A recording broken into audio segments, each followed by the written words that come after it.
To madalla yanzu lokaci da za a gyara zama domin a saurari labaran duniya tare da Hassan Baraka.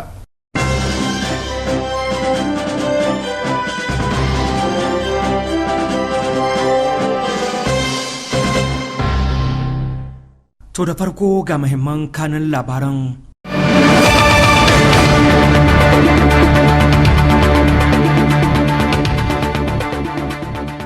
Shugaba Ibrahim Ra'isi na Iran ya bayyana cewa makiya ne kawai ba sa marabar kyautatuwar alaka tsakanin kasarsa da kuma Saudiya. Shugaba Vladimir Putin na Rasha ya yi bawa yunkurin kasashen Afirka na neman sasanta rikicin Ukraine. Yau ake zaben raba gardama kan sabon kundin tsarin mulki a kasar Mali.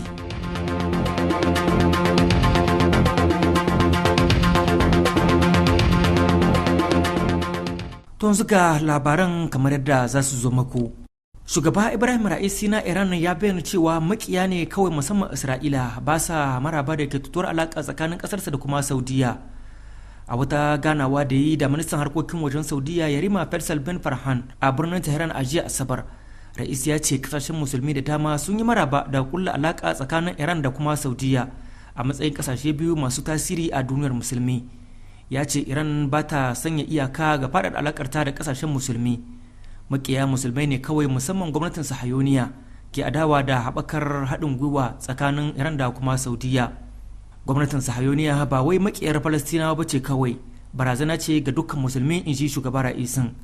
A jiya ne dai ministan harkokin wajen Saudiya Yarima Faisal bin Farhan ya ziyarci Iran a yunkurin da ƙasashen biyu ke yi na dawo da alaƙa a tsakaninsu. Yayin ziyarar kasashen biyu sun kafa kwamitocin haɗin gwiwa a tsakaninsu ta fuskar siyasa da kuma tattalin arziki. Shugaban ƙasar Rasha Vladimir Putin ya yaba wa yunkurin ƙasashen Afirka na neman sasanta rikicin Ukraine.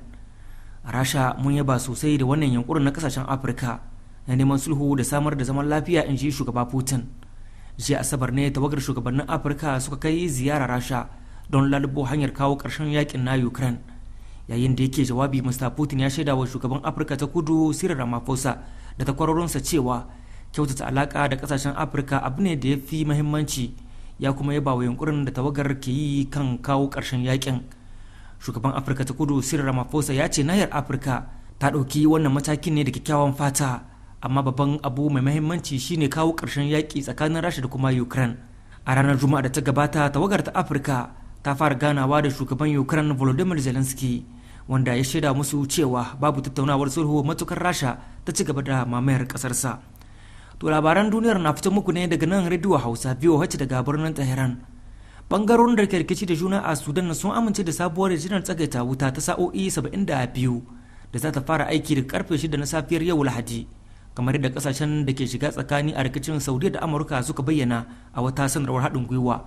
Bangarorin masu rikici sun amince da cewa a lokacin tsagaita buɗe wutar za su guji kai kawo hare-hare, amfani da jiragen soji ko jirage marasa matuka, hare-haren manyan bindigogi. Kasashen biyu masu shiga tsakanin sun yi gargaɗin cewa idan bangarorin ba su mutunta yarjejeniyar tsagaita buɗe wutar ba, to za a ɗage tattaunawar da ake yi a Jadda.